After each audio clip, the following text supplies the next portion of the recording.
दोस्तों इस क्वेश्चन में हल्की सी वैरायटी चेंज हुई है, इसलिए आप इसको ध्यान से देखेंगे कैसे कैसे बनेगा। डिवाइड ही करना है नीचे वाले से ऊपर वाले को, ठीक है। तो देखिए स्टेप, मुझे ऊपर वाले में सब में 5 का मल्टीपल है, इसलिए मैं सब में से क्या करूँगा 5 कॉमन ले लूँगा, ठीक। जब 5 कॉमन ले लूँगा तो बचेगा यहाँ p² माइनस का 5p, क्या बचेगा 5p, और प्लस का यहाँ बचेगा 4। नीचे वाले को कुछ नहीं करेंगे, ठीक।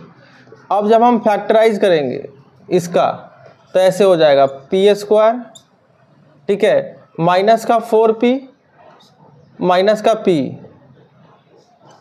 और प्लस का 4, ठीक है, p माइनस 1। यहाँ देखिए अगर 4p में एक p जोड़ेंगे तो 5p हो जाएगा। अब 4 1 जा 4 हो जाएगा, माइनस माइनस प्लस भी हो जाएगा, मतलब सेटिस्फाइड कर जाएगा ये पूरा चीज़, ठीक है।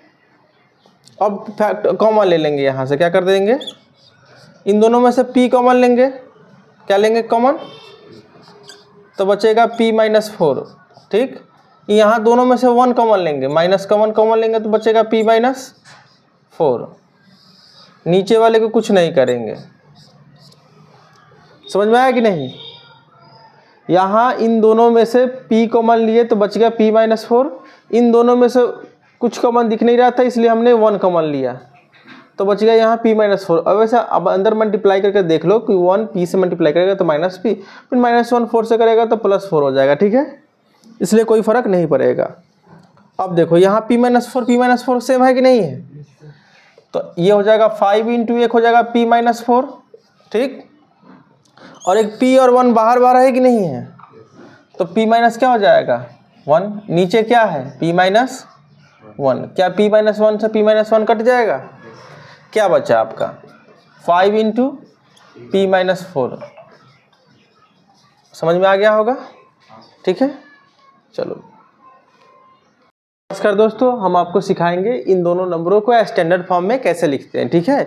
तो इसको बनाने के कई तरीके हैं, पर हम आपको जो तरीका बताएंगे वही तरीका आपको क्या करना है, फॉलो करना है, ठीक है। पहले मैं आपको इस क्वेश्चन को बताता हूँ, फिर इस क्वेश्चन पे आएंगे, ठीक है। तो स्टैंडर्ड फॉर्म में लिखने का तरीका क्या है उसको ध्यान से देखिएगा कि जो नंबर गिवन होगा, जो भी नंबर क्या होगा दिया हुआ रहेगा, उसमें क्या करना होगा कि पहले नंबर के जस्ट बाद क्या करते हैं, डेसिमल दे देते हैं। यानी 4 के जस्ट बाद क्या कर देते हैं, डेसिमल दे देते हैं। बाकी सारे नंबरों को फिर से लिखते हैं, जैसे 0 है, उसके बाद 5 है और 4 0 है। और यहाँ इंटू में 10 के पावर पता है क्या लिखेंगे, 10 के पावर वही लिखते हैं कि इसके बाद पहले डिजिट के बाद जितने डिजिट होते हैं वो पावर में लिख देते हैं। जैसे देखो 1 2 3 4 5 6, यानी ये हो गया हमारा आंसर। तरीका क्या है कि पहले नंबर के बाद जस्ट, जैसे एक और क्वेश्चन इस पे करा देते हैं 3.478, सॉरी डेसिमल नहीं रहेगा यहाँ, इसको कैसे करोगे, तो क्या 3 के बाद डेसिमल दे दोगे, बाकी नंबर फिर से लिख दोगे 47870 इंटू 10 के पावर क्या लिखोगे, तो इसके बाद कितने डिजिट है 1 2 3 4 5 6, यानी 10 के पावर क्या हो जाएगा 6, ऐसे हमारा आंसर होगा। लेकिन जब ऑलरेडी डेसिमल हो, जब क्या हो ऑलरेडी क्या हो डेसिमल हो और हमें जाना इधर हो, देखो हमें पता है कि पहले नंबर के बाद हम डेसिमल देते हैं, तो ये इसके पहले 0 0 है, कोई फ़र्क नहीं पड़ रहा है, तो हम ये इस डेसिमल को यहाँ लेके जाएंगे, पहले नंबर के बाद डेसिमल पड़ता है, ठीक है। अगर हम इसको 3.5 लिख दें तो 10 के पावर क्या लिखोगे, ध्यान दीजिएगा। मैंने कहा कि स्टैंडर्ड फॉर्म लिखने के लिए हम एक नंबर होना चाहिए और उसके बाद डेसिमल देना है, एक नंबर होना चाहिए। जैसे 0 0 को हम नहीं लेते हैं, नंबर मेरा यहाँ 3 है, नंबर की शुरुआत 3 से हुई है, तो 3 के जस्ट बाद मेरा डेसिमल होना चाहिए। क्योंकि डेसिमल हमारा यहाँ था, स्टैंडर्ड रूप में लिखने के लिए इस डेसिमल को उठाकर उधर ले जाएंगे। याद रखना, अगर डेसिमल उधर भाग रहा है तो पावर में माइनस चले जाएंगे, पावर में क्या करेंगे, क्योंकि डेसिमल का पोजीशन हम बदल रहे हैं, डेसिमल पहले से ही सवाल में है, पोजीशन बदल रहे हैं। कितने नंबर पे 1 2 3 4 5, यानी 10 के पावर हो जाएगा -5, 10 के पावर क्या हो जाएगा, आप समझिए बात को कि 10 के पावर क्या हो जाएगा -5, क्योंकि डेसिमल जो है 5 अंक उधर गया है। अगर डेसिमल उठ के 5 अंक उधर जाए इसका मतलब पावर में 5 माइनस चला जाएगा, ठीक है। लेकिन अगर क्वेश्चन ऐसे हो, ध्यान दीजिएगा 3 4 8 7 0 0 0 5 और डेसिमल यहाँ हो, डेसिमल कहाँ हो, यहाँ हो, ध्यान दीजिएगा। अब क्या होगा कि डेसिमल का पोजीशन अगर यहाँ से कहाँ आ रहा है, इधर कहाँ आ रहा है, डेसिमल का पोजीशन जैसे ही कहाँ आ जाए, इधर, तो पावर में प्लस का साइन लग जाएगा। क्या हो जाएगा 3.48700005 इन कर दोस्तों डिवाइड से जुड़े हुए दो क्वेश्चन है आपके सामने, ठीक है। दोनों में पहले इसको बनाते हैं फिर उसको बनाएंगे, कैसे बनेगा इसका ध्यान रखिए, ठीक है। तो क्वेश्चन में कैसे सॉल्व करेंगे इसको देखिए। 5p को हम 5p ही रहने देंगे, ठीक है। इसके बदले एक फॉर्मूला आपको मैं पढ़ा चुका हूँ, a² माइनस b² जब भी हो तो क्या करोगे, एक बार जोड़ोगे और एक बार घटाओगे। ये पैटर्न आपको पता है ना। तो p और q को एक बार हम क्या करेंगे, जोड़ेंगे, और p और q को एक बार घटाएंगे, ठीक।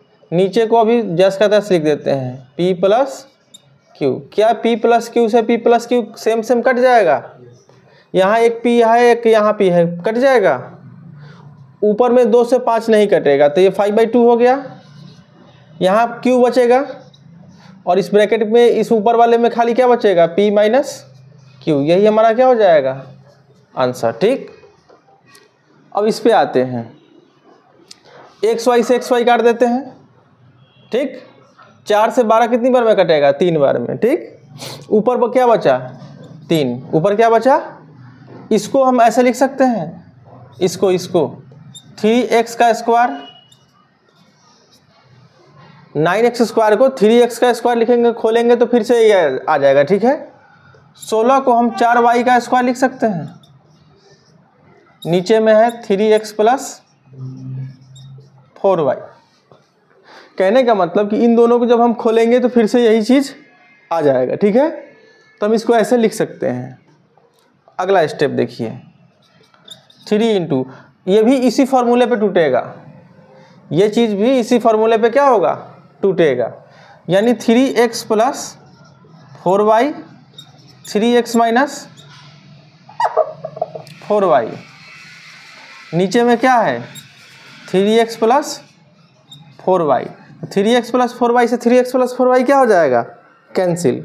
बचा क्या, 3 बचा और ये बच गया, तो 3 इंटू 3x माइनस 4y, यही हमारा क्या हो जाएगा आंसर। क्या हो जाएगा, आई होप कि अभी सारा चीज़ आपको समझ में आ गया होगा, ठीक है। नमस्कार दोस्तों, आइए बोर्ड पे हम इसको सॉल्व करते हैं। आप एक एक चीज़ को ध्यान से देखेंगे कि कैसे सॉल्व हो रहा है, ठीक है।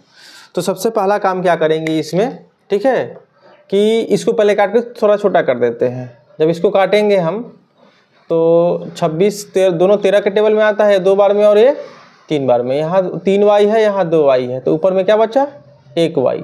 मतलब फाइनली देखा जाए तो 3y बच गया, ऊपर में क्या बच गया 3y और नीचे में क्या बच गया आपका 2, ठीक। अब इन दोनों में मुझे 2 कॉमन दिख रहा है।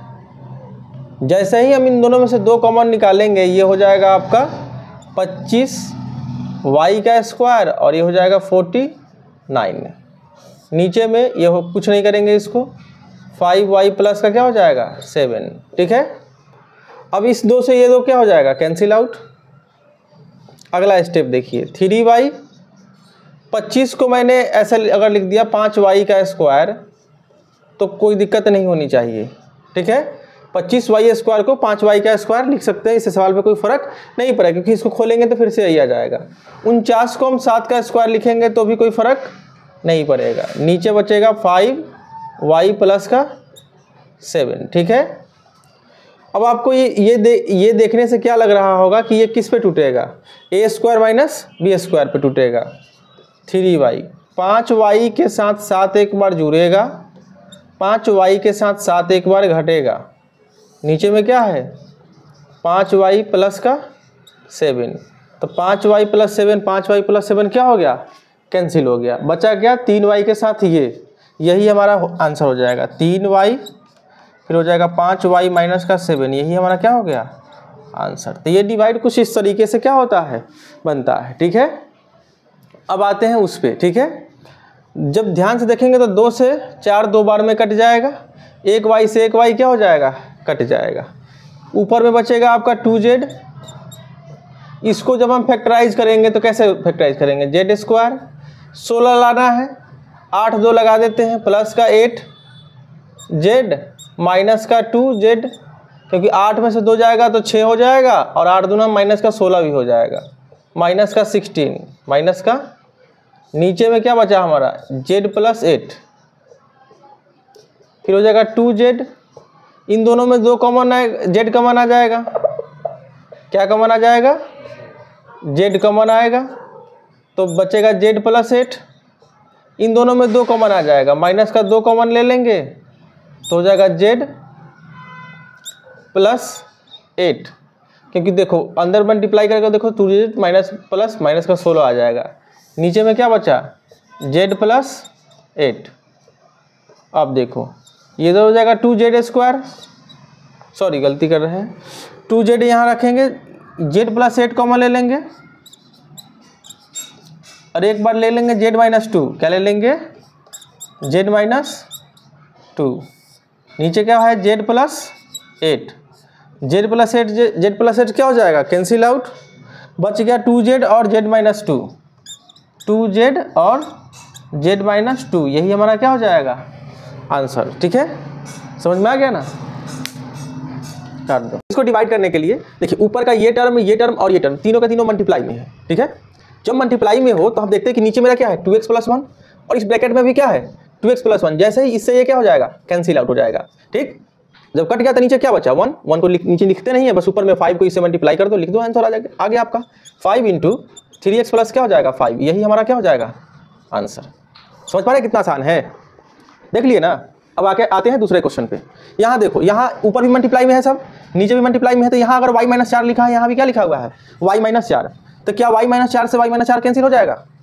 दूसरा चीज़ यहाँ आइए, x से x कैंसिल हो जाएगा, 13 के टेबल में 26 2 बार में आता है, 13 के टेबल में 26 2 बार में आता है। अब मेरा क्या बचा, यहाँ बचा 2 और y, यहाँ बचा हमारा x प्लस 5, मतलब ये अब जो बचा उसको लिख देंगे 2y, और ब्रैकेट के अंदर हो जाएगा x प्लस 5। इसको डिवाइड करने के लिए देखिए ऊपर का ये टर्म और ये टर्म तीनों का तीनों मल्टीप्लाई में है। ठीक है, जब मल्टीप्लाई में हो तो हम देखते हैं कि नीचे मेरा क्या है 2x प्लस 1, और इस ब्रैकेट में भी क्या है 2x प्लस 1, जैसे ही इससे ये क्या हो जाएगा कैंसिल आउट हो जाएगा। ठीक, जब कट गया तो नीचे क्या बचा 1 को नीचे लिखते नहीं है, बस ऊपर में 5 को इससे मल्टीप्लाई कर दो, लिख दो, आंसर आ जाएगा। आगे आपका 5 इंटू 3x प्लस क्या हो जाएगा 5, यही हमारा क्या हो जाएगा आंसर।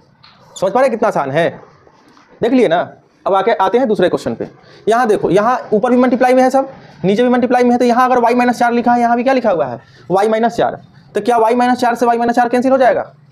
दूसरा चीज़ यहाँ आइए, x से x कैंसिल हो जाएगा, 13 के टेबल में 26 2 बार में आता है, 13 के टेबल में 26 2 बार में आता है। अब मेरा क्या बचा, यहाँ बचा 2 और y, यहाँ बचा हमारा x प्लस 5, मतलब ये अब जो बचा उसको लिख देंगे 2y, और ब्रैकेट के अंदर हो जाएगा x प्लस 5। नमस्कार दोस्तों, डिवाइड से 2 और क्वेश्चन आपके सामने लिए हैं कि ऐसे चीज़ों को आप डिवाइड कैसे करोगे। ठीक है, तो डिवाइड करना बहुत ही आसान है, बस ऐसे छोटी छोटी बातें हैं इसमें ध्यान रखने योग्य, उसको बस आप ध्यान रखो, आपका क्वेश्चन आसानी से क्या हो जाएगा सॉल्व हो जाएगा। ठीक है, तो इसको डिवाइड करने के लिए देखिए ऊपर का ये टर्म और ये टर्म तीनों का तीनों मल्टीप्लाई में है। ठीक है, जब मल्टीप्लाई में हो तो हम देखते हैं कि नीचे मेरा क्या है 2x प्लस 1, और इस ब्रैकेट में भी क्या है 2x प्लस 1, जैसे ही इससे ये क्या हो जाएगा कैंसिल आउट हो जाएगा। ठीक, जब कट गया तो नीचे क्या बचा 1 को नीचे लिखते नहीं है, बस ऊपर में 5 को इससे मल्टीप्लाई कर दो, लिख दो, आंसर आ जाएगा। आगे आपका 5 इंटू 3x प्लस क्या हो जाएगा 5, यही हमारा क्या हो जाएगा आंसर। समझ पा रहे कितना आसान है, देख लिए ना। अब आते हैं दूसरे क्वेश्चन पे। यहाँ देखो, यहाँ ऊपर भी मल्टीप्लाई में है सब, नीचे भी मल्टीप्लाई में है, तो यहाँ अगर y माइनस 4 लिखा है, यहाँ भी क्या लिखा हुआ है y माइनस 4, तो क्या y माइनस 4 से y माइनस 4 कैंसिल हो जाएगा। दूसरा चीज़ यहाँ आइए, x से x कैंसिल हो जाएगा, 13 के टेबल में 26 2 बार में आता है, 13 के टेबल में 26 2 बार में आता है। अब मेरा क्या बचा, यहाँ बचा 2 और y, यहाँ बचा हमारा x प्लस 5, मतलब ये अब जो बचा उसको लिख देंगे 2y, और ब्रैकेट के अंदर हो जाएगा x प्लस 5, यही हमारा क्या हो जाएगा आंसर। बहुत आसान तरीके से इसको क्या कर दिए हमने सॉल्व कर दिया। ठीक है। पता नहीं रहता है बच्चों को, तो इसलिए दिक्कत होती है। ठीक है, कर दो। नमस्कार दोस्तों, आपके सामने एक बहुत ही बढ़िया डिवीजन लेके आए हैं। क्लास 8 NCERT मैथ्स का ये क्वेश्चन है। ठीक है, बुक से ही लिया हुआ है। तो इसमें इसको जब हम इसे डिवाइड करेंगे तो क्या आएगा, तो डिवाइड करने के लिए छोटी छोटी बातों पे क्या करना होता है, ध्यान रखना होता है कि इसको कैसे बेहतर तरीके से करके और इसको काट पीट के जो भी आंसर आएगा वो हम लिखेंगे। तो ध्यान रखना है कौन कौन सी बातों पे। ठीक है, तो मेरे सामने नीचे देखिए, नीचे वाले से ही डिवाइड करना होता है ऊपर वाले को। नीचे ब्रैकेट में क्या लिखा हुआ है, a-4, यहाँ क्या लिखा हुआ है, b-6।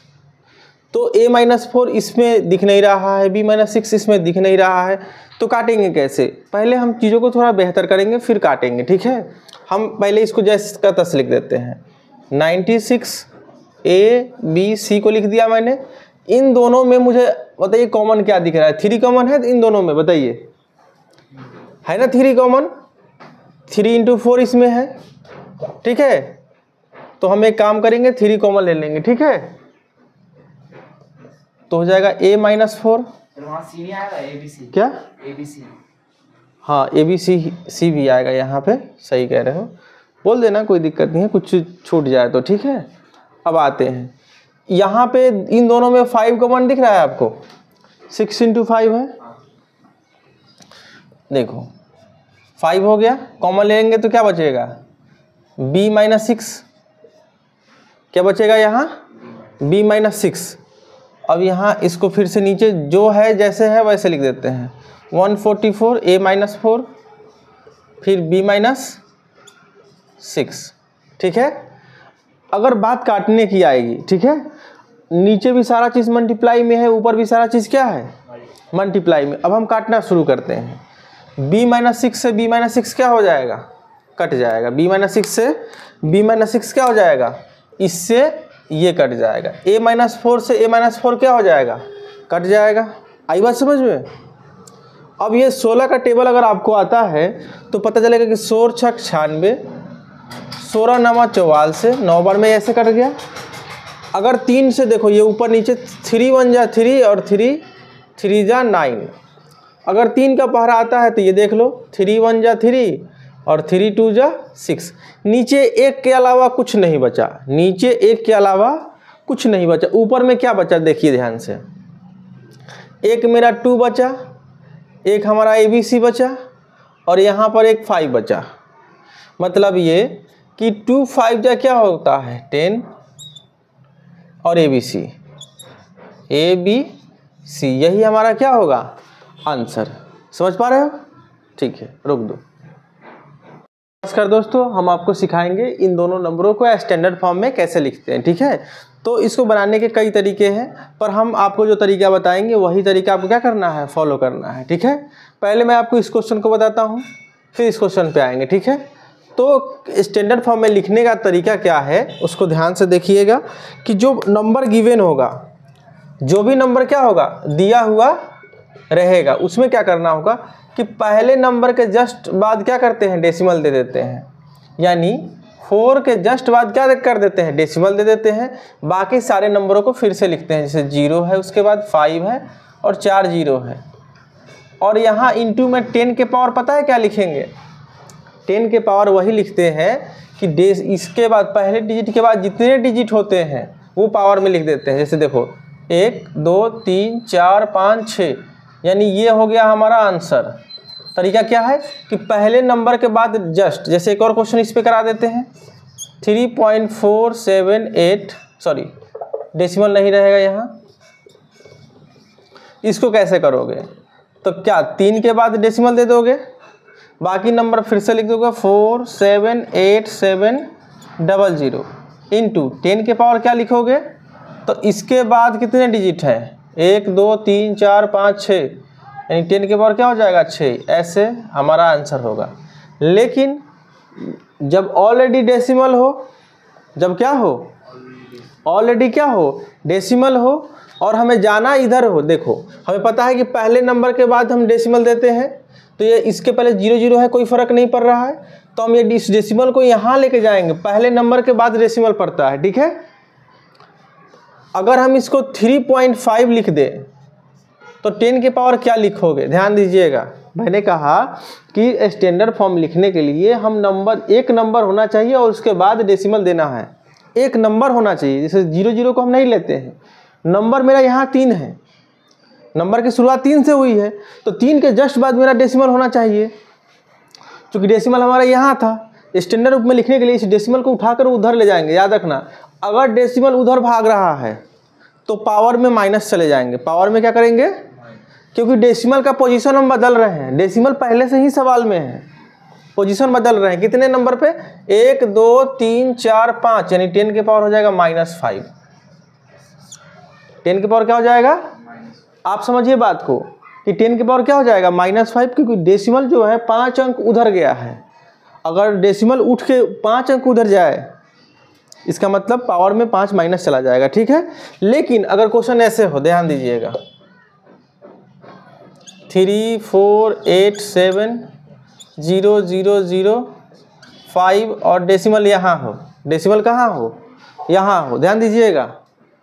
अब क्या होगा कि डेसिमल का पोजीशन अगर यहाँ से कहाँ आ रहा है, इधर कहाँ आ रहा है, डेसिमल का पोजीशन जैसे ही कहाँ आ जाए, इधर, तो पावर में प्लस का साइन लग जाएगा। क्या हो जाएगा, 3.48700005 नमस्कार दोस्तों, आपके सामने स्क्रीन पे क्वेश्चन दिख रहा होगा, ठीक है। क्या है क्वेश्चन में, पहले क्वेश्चन समझा देता हूँ कि क्वेश्चन में क्या दिया हुआ है और क्या पूछा जा रहा है, ठीक है। तो लिखा हुआ है कि फाइंड द हाफ ऑफ 1%, यानी 1% का आधा क्या होगा, डेसिमल फॉर्म में बताना है। किसमें बताना है, डेसिमल फॉर्म में, ठीक है। और दूसरा क्वेश्चन है इवैल्यूएट करना है, मतलब इसको बस सॉल्व कर देना है, ठीक है। तो कैसे बनेगा, स्टेप को देखते जाइए, समझते जाइए, ठीक है। हाफ का मतलब होता है 1/2। हाफ का मतलब क्या होता है जी, ऑफ का मतलब होता है मल्टीप्लाई। 1% का मतलब होता है, 1% का 1% लिख देते हैं, ठीक। अब क्या करोगे आप, 1/2, ये हो जाएगा 1%, हटेगा तो नीचे क्या जाएगा 100। अगला स्टेप क्या होगा वो देख लो, ये 1 को 1 से मल्टीप्लाई करेंगे तो 1 आएगा, 2 को इससे मल्टीप्लाई करेंगे तो 200 आ जाएगा। यही आपका क्या होगा आंसर। पर आपसे क्या कहा गया है, डेसिमल फॉर्म में। क्या कहा गया है, डेसिमल फॉर्म में कहा गया है। तो अब हम रफ में क्या करेंगे, इस 1 को 200 से डिवाइड करेंगे।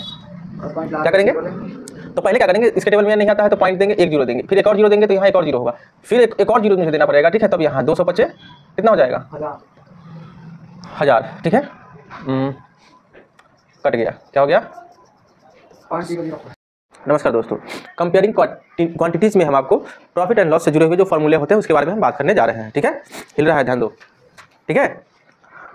चलो यहाँ पे जैसे कि अगर हम बात करेंगे सीपी क्या होता है, सबसे पहले क्या किसकी बात करेंगे जी, सीपी क्या होता है। तो सीपी का मतलब होता है किसी सामान का ओरिजिनल कॉस्ट प्राइस। जैसे कि तुम मान के चलो कि तुम सामान को बना रहे हो, क्या कर रहे हो, सामान को बना रहे हो, उसका खर्चा कितना आ गया, 100 रुपये। कितना आ गया जी, सीपी का मतलब कॉस्ट प्राइस होता है, 100 रुपये तुम्हें बनाने में लगा। अब तुम क्या करें, गए हो बेचने, क्या करने गए हो, एसपी का मतलब सेलिंग प्राइस, तुम गए अब क्या करने, बेचने। क्या 100 का सामान 100 में ही बेचोगे, 100 का सामान 100 में ही बेचोगे। दुकानदार को कभी प्रॉफिट होता है, कभी क्या होता है, लॉस। तो तुम अगर बेचने की बात करोगे तो बेचने के कंडीशन में तुम 2 काम कर सकते हो। 100 का सामान अगर 110 में बेच दोगे तो क्या होगा, प्रॉफिट होगा, कितने रुपए का, 10 रुपए का, ठीक है। 100 का सामान अगर 90 में बेच दिए तो यहाँ क्या होगा, लॉस होगा, कितने का, 10 का। कहानी समझ में आ रहा है कि नहीं। अब सवाल ये है कि तुमसे कहा जाए, ये बताओ मुझे कि प्रॉफिट कैसे पता चला, प्रॉफिट कैसे पता चला। तो तुम ये बताओगे कि जो हमारा एसपी था उसमें से मैंने जो सीपी है वो माइनस किया, तब जाके हमारा आंसर आया। देखो 110 में से ये घटाए होगे तभी तो 10 आ गया होगा, ठीक। अब देखो कोई पूछे लॉस कैसे पता चला, कोई पूछे तुमसे लॉस कैसे पता चला, तो इस बार इसमें से इसको घटाए होगे, मतलब सीपी में से क्या घटाए होगे, एसपी। सीपी में से क्या घटाए होगे तुम, यहाँ नहीं समझ में आएगा तुमको अभी फिलहाल, ठीक है, पर यहाँ जरूर समझ में आ गया होगा कि यहाँ 10 कैसे आएगा। तो 110 में से 100 घटाया गया होगा, यहाँ पे 10 कैसे आया होगा, 100 में से 90 घटाया गया होगा, समझे कि नहीं। वैसे रफली तुमको एक रियल लाइफ में आइडिया लग जाएगा कि भाई 100 रुपये में खरीद के इस चीज़ों को और 90 में बेच रहे हैं, तो उसका क्या हो रहा है, लॉस हो रहा है, ठीक है। अब कोई वही चीज़ प्रॉफिट परसेंटेज में पूछ लेता है, लॉस परसेंटेज में पूछ लेता है, ठीक है। तो अगर तुमसे कोई पूछे प्रॉफिट परसेंट क्या होता है, क्या पूछे, प्रॉफिट परसेंट क्या होता है, तो हमेशा ऊपर में जो प्रॉफिट होगा उसको लिखोगे।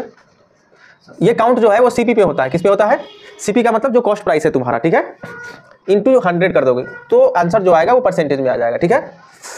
कोई तुमसे प्रॉफिट परसेंट पूछे तो 2 चीज़ें तुम्हें पता होनी चाहिए, एक कि तुम खरीदे कितना में हो, चीज़ का प्राइस कितना था, ऊपर फायदा कितना का था, वो रियल में लिख के 100 से गुना करके परसेंटेज में पता कर सकते हैं, ठीक है। कोई आपसे पूछे लॉस परसेंट कैसे निकालते हो, तो ऊपर जितने का लॉस होगा उसको लिख देंगे हम, नीचे सीपी लिख देंगे कि हम खरीदे कितना में थे, परसेंटेज में जाने के लिए हम 100 से क्या करते हैं, मल्टीप्लाई, ठीक है। समझ पा रहे हो कि नहीं, ये कहानी समझ में आ रही है। जो पता करना है उसके लिए दो चीज़ें ये पता होनी चाहिए, आपके माइंड में होना चाहिए, ठीक है। जैसे देखो, अगर मान के चलो कि हमें दो चीज़ें पता हो, जैसे सीपी पता हो, पहले से क्या पता हो, सीपी पूछा जाए हमसे, सीपी हमसे क्या पूछा जाए, और सीपी के साथ अगर सवाल में एसपी दिया हो, क्या दिया हो, एसपी क्या किया गया हो, दिया हो, तो हम क्या करेंगे 100 प्लस माइनस प्रॉफिट लॉस जो भी होगा, ठीक है, वो काम हम कर देंगे। तो हमें क्या पता चल जाएगा, सीपी क्या पता चल जाएगा, ठीक है। जैसे कहने का मतलब हमें कहानी के माध्यम से अगर बताए तो तुम कहोगे कि सर मैंने क्या किया कि एक सामान को 120 रुपये में क्या किया, बेचा, क्या किया, 120 रुपये में किसी सामान को, मैं सीपी पता करना है कि मैंने खरीदा कितना में था, तो आप कहोगे कि सर 120 रुपये में हमने एक सामान को बेचा, तो मुझे क्या हुआ कि 20 रुपये का प्रॉफिट हुआ, तो ऊपर आपको पता है 100 लिखते हैं, नीचे 100, अगर फायदा हुआ तो प्लस 20, अगर 20% का फायदा हुआ तो क्या लिखेंगे, प्लस 20, लॉस हुआ हो रहता है तो यहाँ वो काम कर देते, ठीक है।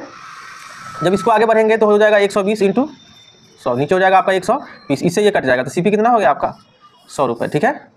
सीपी कितना हो गया आपका। अगर एसपी के साथ प्रॉफिट और लॉस दिया हो तो हम सीपी पता करने के लिए ये फॉर्मूला लगा सकते हैं, ठीक है। अगर हमें एसपी पता करना है और हमें सवाल में सीपी गिवन हो तो हो जाएगा 100 plus minus profit loss upon में क्या हो जाएगा 100, सीपी कितनी है, 100 रुपये था, ठीक है। इसको नोट डाउन कर लीजिए, रोक दीजिए वीडियो। नमस्कार दोस्तों, आपके सामने स्क्रीन पे क्वेश्चन दिख रहा होगा, ठीक है। क्या है क्वेश्चन, मैं पहले क्वेश्चन समझा देता हूँ कि क्वेश्चन में क्या दिया हुआ है और क्या पूछा जा रहा है, ठीक है। तो लिखा हुआ है कि फाइंड द हाफ ऑफ 1%, यानी 1% का आधा क्या होगा, डेसिमल फॉर्म में बताना है। किसमें बताना है, डेसिमल फॉर्म में, ठीक है। और दूसरा क्वेश्चन है इवेल्युएट करना है, मतलब इसको बस सॉल्व कर देना है, ठीक है। तो कैसे बनेगा, इस स्टेप को देखते जाइए, समझते जाइए, ठीक है। हाफ का मतलब होता है 1/2, हाफ का मतलब क्या होता है जी, ऑफ का मतलब होता है मल्टीप्लाई, 1% का मतलब होता है, जैसे 1% का भी 1% ही लिख देते हैं, ठीक। अब क्या करोगे आप, 1/2 ये हो जाएगा 1, परसेंटेज हटेगा तो नीचे क्या आ जाएगा 100। अगला स्टेप क्या होगा वो देख लो, ये 1 को 1 से मल्टीप्लाई करेंगे तो 1 आएगा, 2 को इससे मल्टीप्लाई करेंगे तो 200 आ जाएगा। यही आपका क्या होगा आंसर। पर आपसे क्या कहा गया है, डेसिमल फॉर्म में, क्या कहा गया है, डेसिमल फॉर्म में कहा गया है। तो अब हम रफ में क्या करेंगे, इस 1 को 200 से डिवाइड करेंगे, क्या करेंगे, तो पहले क्या करेंगे, इसके टेबल में नहीं आता है तो पॉइंट देंगे, एक जीरो देंगे, फिर एक और जीरो देंगे तो यहाँ एक और जीरो होगा, फिर एक और जीरो मुझे देना पड़ेगा, ठीक है। तब यहाँ 225 कितना हो जाएगा, 1000, ठीक है। कट गया, क्या हो गया, 0.005 कितना होगा 5, ठीक है। यहाँ से फिर चाहोगे तो ऑप्शन जो क्वेश्चन है वहाँ पे हम आ सकते हैं, ठीक है। आपको समझ में आ गया होगा कैसे किया मैंने, ठीक है। अब आते हैं इस पे, इसको कैसे करोगे, 7 इंटू ये 7 जाके 7 को इससे मल्टीप्लाई करना होता है, मतलब 71 इंटू 7, और जो भी आएगा उसमें 3 प्लस करना है, अपॉन में 7 परसेंटेज लगा देंगे, ठीक है। आपको पता है ना, इसको इससे मल्टीप्लाई करके ये जोड़ दिया जाता है, ठीक है। अब देखिए 7 इंटू, ठीक है, 7 1 जा 7, 7 7 जा कितना होता है 49 प्लस 3 अपॉन में 7, फिर लग जाएगा परसेंटेज का साइन, ठीक। फिर अगला स्टेप क्या होगा, 7 इंटू, जब 497 में 3 ऐड करोगे तो कितना हो जाएगा 500, कितना हो जाएगा, अपॉन में 7, परसेंटेज हट के नीचे चला जाएगा 100, तो 2 जीरो से 2 जीरो क्या हो जाएगा कैंसिल, फिर 7 से 7 कैंसिल, बच गया आपका 5। यही आपका आंसर हो गया, ठीक है। यहाँ ध्यान दीजिएगा, हमने क्या किया कि इसको जोड़ा तो 500 आ गया, परसेंटेज हटाएगा तो नीचे 100 चला जाएगा, 7 तो 100 मल्टीप्लाई कर लेगा, 2 जीरो से 2 जीरो कैंसिल आउट, 7 से 7 कैंसिल आउट, 5 बचेगा, ठीक है, हो गया, ठीक।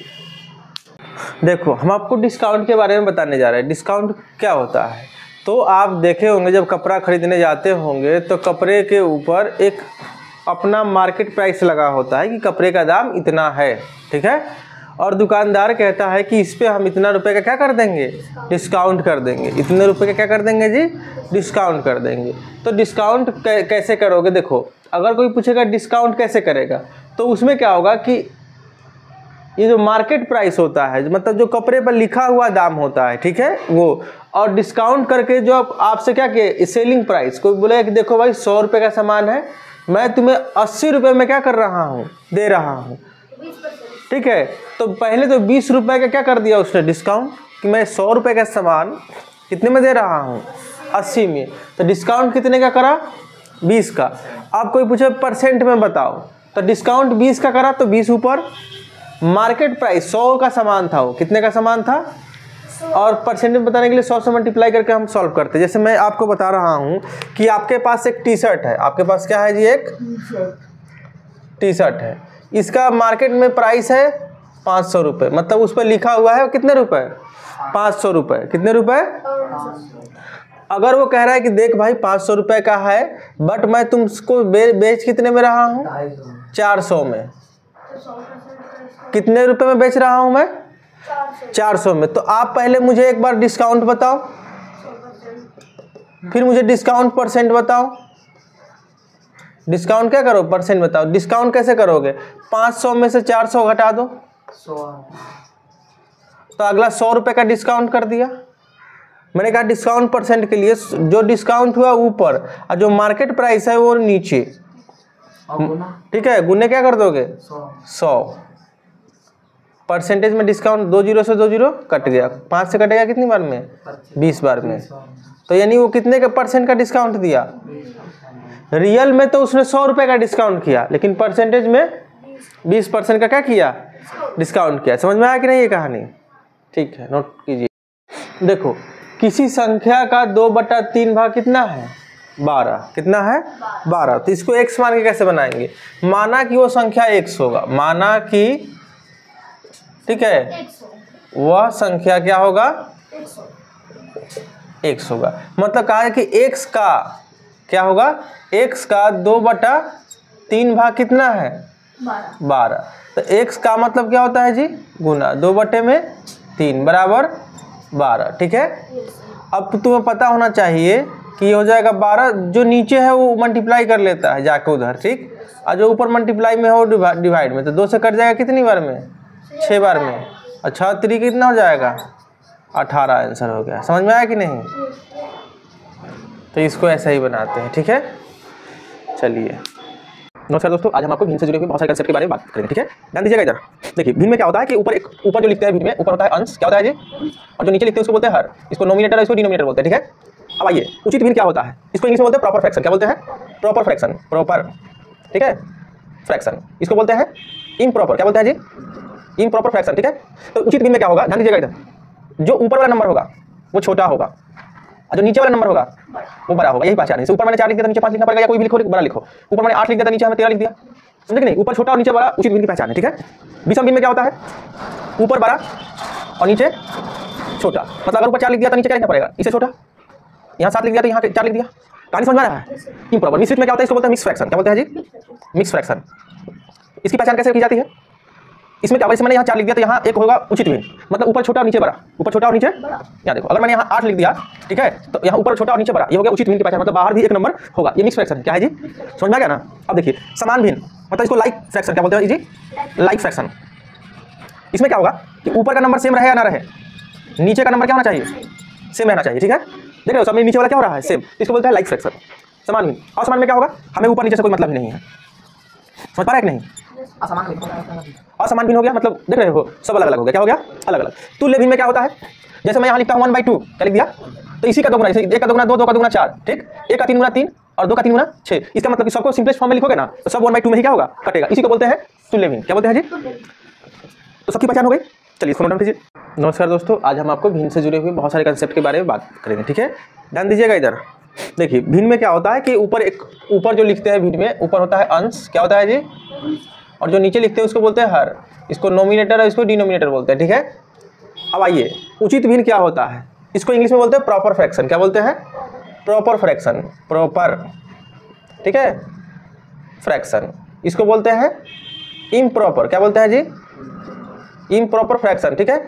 तो उचित भिन्न में क्या होगा, ध्यान दीजिएगा इधर, जो ऊपर वाला नंबर होगा वो छोटा होगा और जो नीचे वाला नंबर होगा वो बड़ा होगा, यही पहचान है। जैसे ऊपर मैंने 4 लिख दिया तो नीचे 5 लिखना पड़ेगा, या कोई भी लिखो बड़ा लिखो।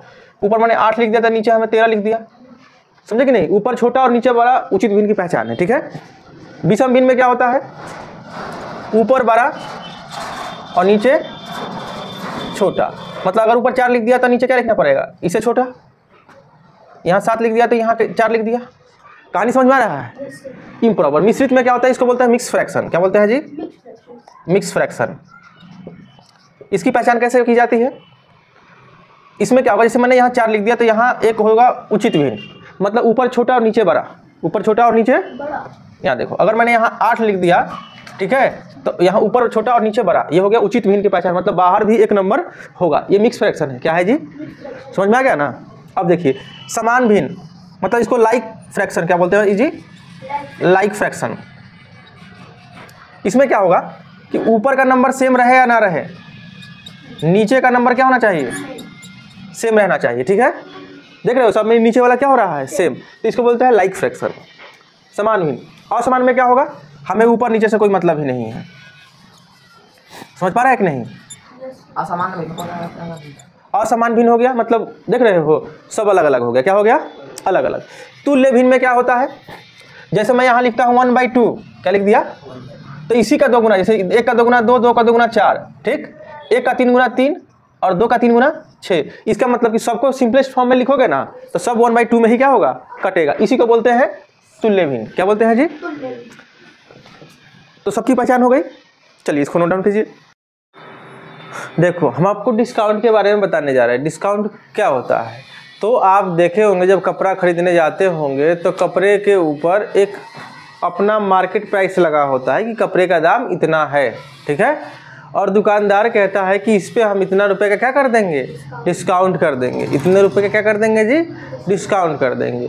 तो डिस्काउंट कैसे करोगे, देखो अगर कोई पूछेगा डिस्काउंट कैसे करेगा, तो उसमें क्या होगा कि ये जो मार्केट प्राइस होता है, मतलब जो कपड़े पर लिखा हुआ दाम होता है, ठीक है, वो, और डिस्काउंट करके जो आपसे क्या किए, सेलिंग प्राइस। कोई बोले कि देखो भाई 100 रुपये का सामान है, मैं तुम्हें 80 रुपये में क्या कर रहा हूँ, दे रहा हूँ, ठीक है। तो पहले तो 20 रुपये का क्या कर दिया उसने डिस्काउंट, कि मैं 100 रुपये का सामान कितने में दे रहा हूँ, 80 में। तो डिस्काउंट कितने का करा, 20 का।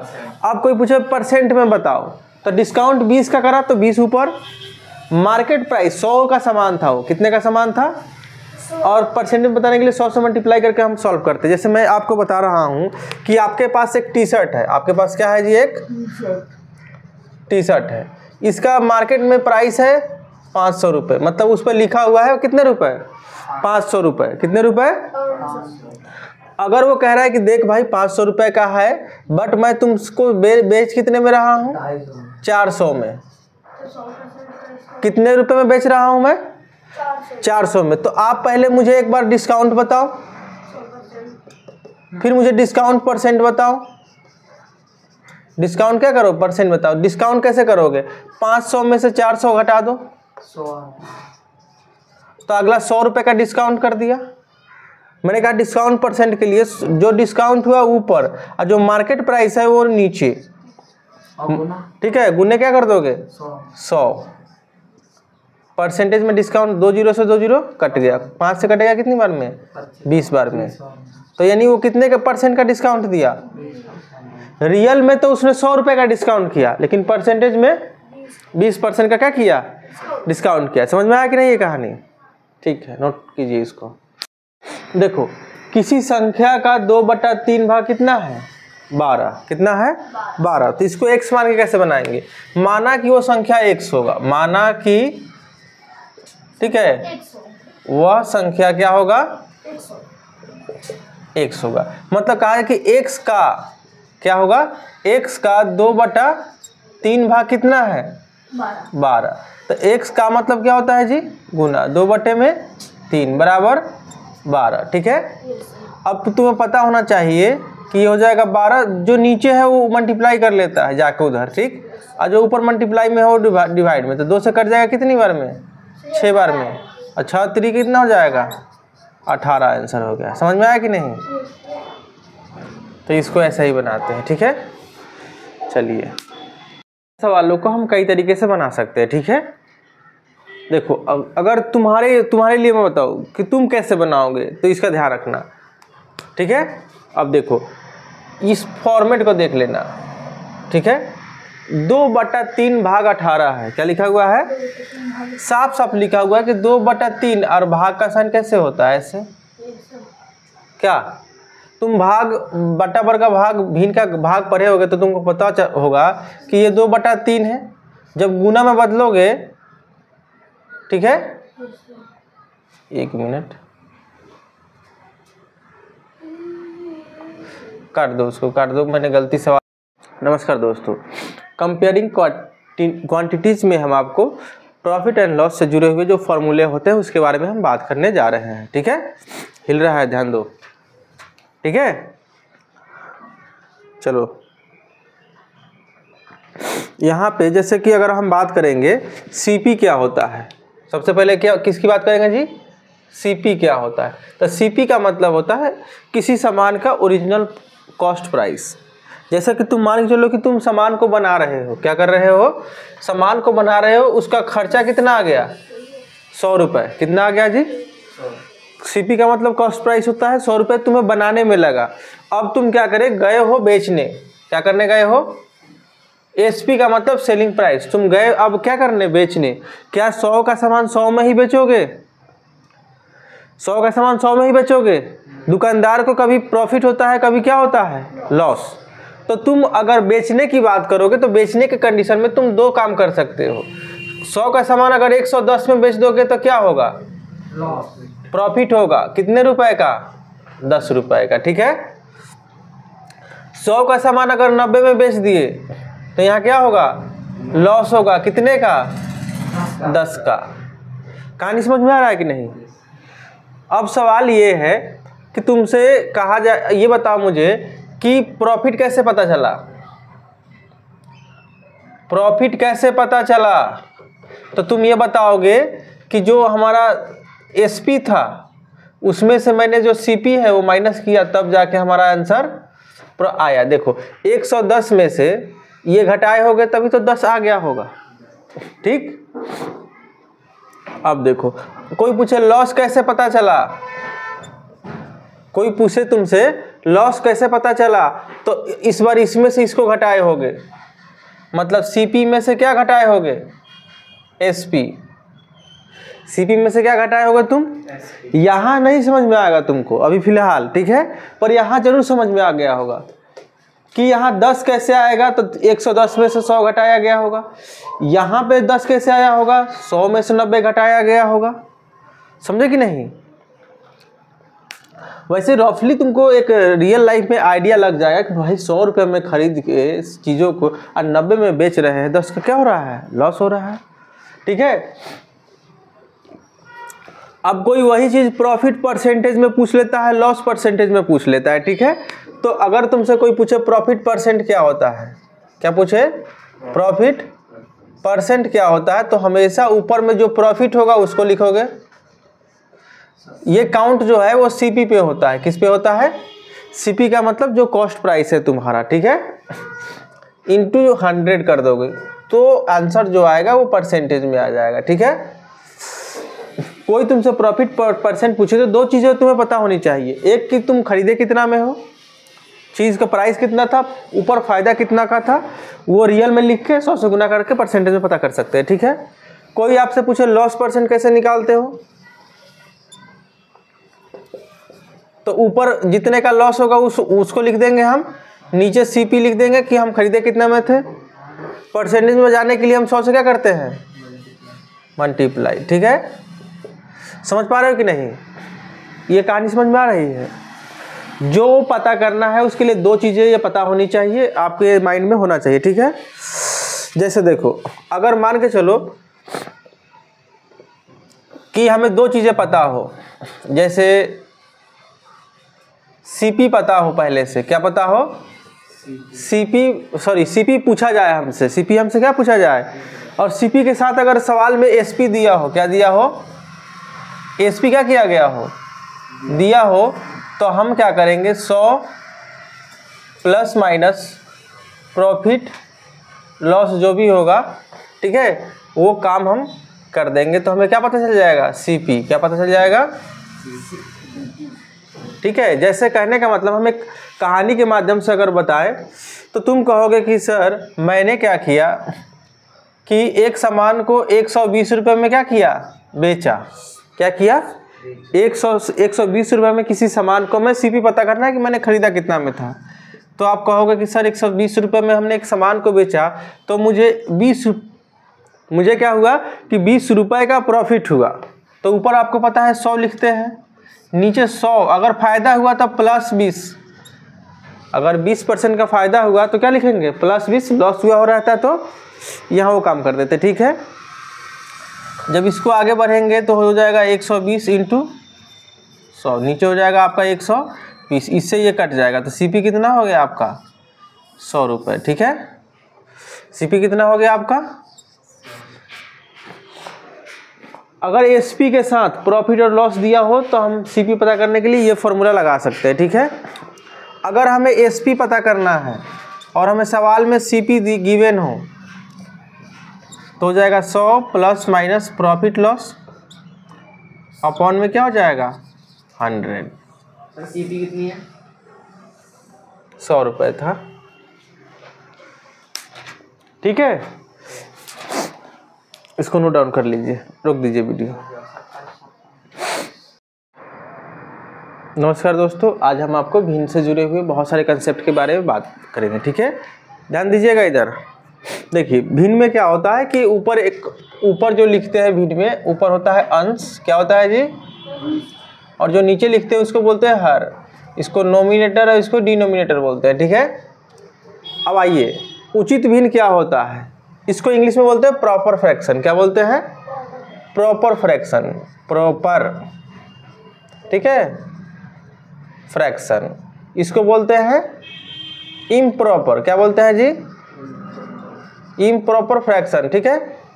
तो उचित भिन्न में क्या होगा, ध्यान दीजिएगा इधर, जो ऊपर वाला नंबर होगा वो छोटा होगा और जो नीचे वाला नंबर होगा वो बड़ा होगा। यही पहचान है। जैसे ऊपर मैंने 4 लिख दिया तो नीचे 5 लिखना पड़ेगा, या कोई भी लिखो बड़ा लिखो। ऊपर मैंने 8 लिख दिया तो नीचे हमें 13 लिख दिया, समझे कि नहीं। ऊपर छोटा और नीचे बड़ा उचित भिन्न की पहचान है, ठीक है। विषम भिन्न में क्या होता है, ऊपर बड़ा और नीचे छोटा। मतलब अगर ऊपर 4 लिख दिया तो नीचे क्या लिखना पड़ेगा, इससे छोटा। यहाँ 7 लिख दिया तो यहाँ 4 लिख दिया। कहानी समझ में आ रहा है। इम्प्रॉपर। मिश्रित में क्या होता है, इसको बोलते हैं मिक्स फ्रैक्शन। क्या बोलते हैं जी, मिक्स फ्रैक्शन। इसकी पहचान कैसे की जाती है, इसमें क्या होगा, जैसे मैंने यहाँ 4 लिख दिया तो यहाँ एक होगा उचित भिन्न, मतलब ऊपर छोटा और नीचे बड़ा, ऊपर छोटा और नीचे बड़ा। यहाँ देखो, अगर मैंने यहाँ 8 लिख दिया, ठीक है, तो यहाँ ऊपर छोटा और नीचे बड़ा, ये हो गया उचित भिन्न की पहचान, मतलब बाहर भी एक नंबर होगा। ये मिक्स फ्रैक्शन है। क्या है जी, समझ में आ गया ना। अब देखिए समान भिन्न, मतलब इसको लाइक फ्रैक्शन क्या बोलते हैं जी, लाइक फ्रैक्शन। इसमें क्या होगा कि ऊपर का नंबर सेम रहे या ना रहे, नीचे का नंबर क्या होना चाहिए, सेम रहना चाहिए, ठीक है। देख रहे हो सब में नीचे वाला क्या हो रहा है, सेम। तो इसको बोलते हैं लाइक फ्रैक्शन, समान भिन्न। असमान में क्या होगा, हमें ऊपर नीचे से कोई मतलब ही नहीं है। समझ पा रहे हैं कि नहीं। असमान भिन्न हो गया, मतलब देख रहे हो सब अलग अलग हो गया। क्या हो गया, अलग अलग। तुल्य भिन्न में क्या होता है, जैसे मैं यहाँ लिखता हूँ 1/2, क्या लिख दिया, तो इसी का 2 गुना, जैसे 1 का 2 गुना 2, 2 का 2 गुना 4, ठीक। 1 का 3 गुना 3 और 2 का 3 गुना 6। इसका मतलब कि सबको सिंपलेस्ट फॉर्म में लिखोगे ना तो सब 1/2 में ही क्या होगा, कटेगा। इसी को बोलते हैं तुल्य भिन्न। क्या बोलते हैं जी, तो सबकी पहचान हो गई। चलिए इसको नोट डाउन कीजिए, ठीक है। देखो एक्सप्रेस करना है 2.5% को रेशियो में। 2.5% को रेशियो में आप कैसे एक्सप्रेस करोगे इस चीज़ को देखो। पहले आप क्या करोगे, यहाँ सॉल्यूशन लिख दोगे, ठीक। परसेंटेज हटेगा तो नीचे क्या आ जाएगा 100। ठीक, अगले स्टेप में क्या करेंगे, इसका डेसिमल भी हटा देंगे। जब डेसिमल हटेगा तो नीचे 10 आ जाएगा, 100 पहले से था, बना रखा था। ठीक है, समझ पा रहे हो कि नहीं। अब क्या है, 25 से कम 25 और 25 चौके 100, ऊपर आएगा 1 और नीचे आएगा 40। समझ में आ गया कि नहीं, कोई दिक्कत समझने में आ गया। एक भीड़ में इतने लोग हल्ला कर रहे हैं, देखो भीड़ में लोग होते हैं 100%, ठीक है, हल्ला करने वाले को हटा देंगे तो पता चल जाएगा कि कितने लोग हल्ला नहीं कर रहे हैं। ठीक है, 87/½ को क्या कर देंगे, 100% में से हटा देंगे तो हमारा काम हो जाएगा। अब देखो ये है 87.5%, इसका मतलब इसको ऐसे भी लिख सकते हैं 100% माइनस 87.5।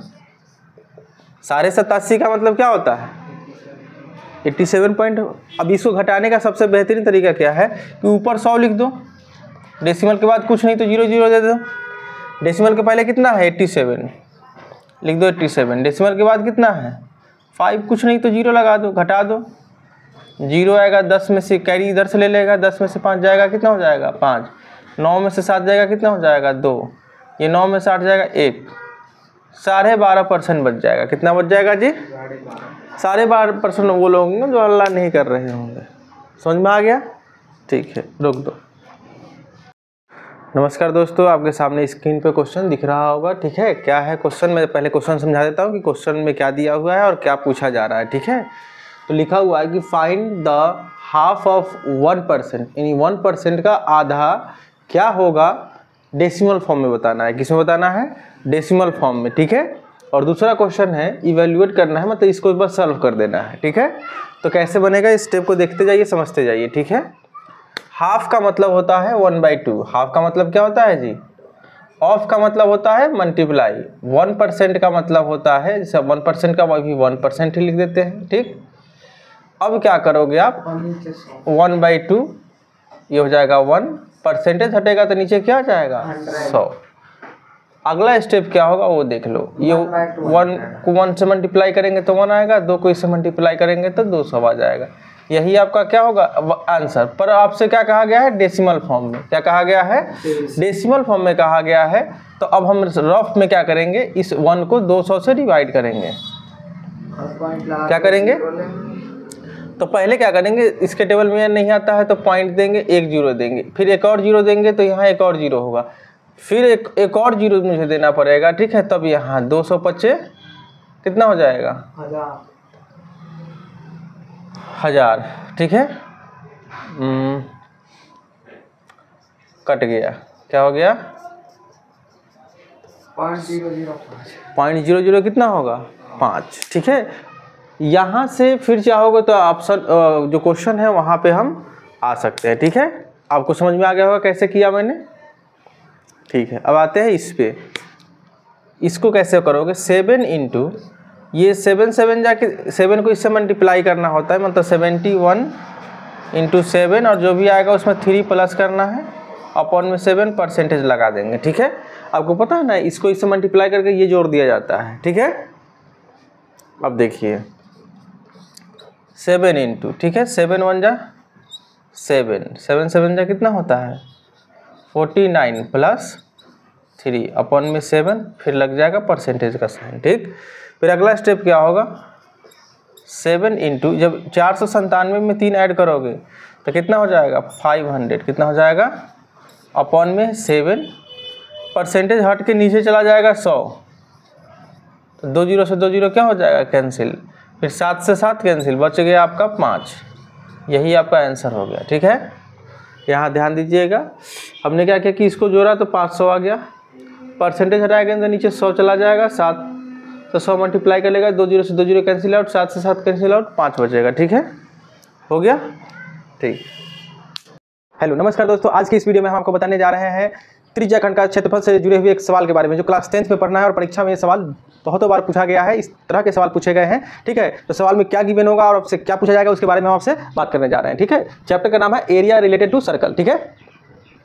तो इसमें क्या होगा कि मैं आपको कहानी थोड़ा सा समझा देता हूँ कि एक सर्कल है, ठीक है। सर्कल के सेंटर पे 60 डिग्री का एंगल बन रहा है। कितने का एंगल बन रहा है? 60 डिग्री का एंगल बन रहा है और इसकी त्रिज्या जो है वो 7 मीटर है। कितनी है? 7 मीटर। तो आपसे पूछा जाए कि इसका क्षेत्रफल बताओ मुझे इस वाले एरिया, इस जगह का क्षेत्रफल बताओ मुझे, ठीक है। तो इसका बताने के लिए हम क्या करते हैं कि मुझे पता है कि यहाँ कितने का एंगल बन रहा है, तो 60 का एंगल बन रहा है, तो थीटा की वैल्यू 60 पुट कर देंगे, ठीक, अपन 360 हो जाएगा, ठीक है।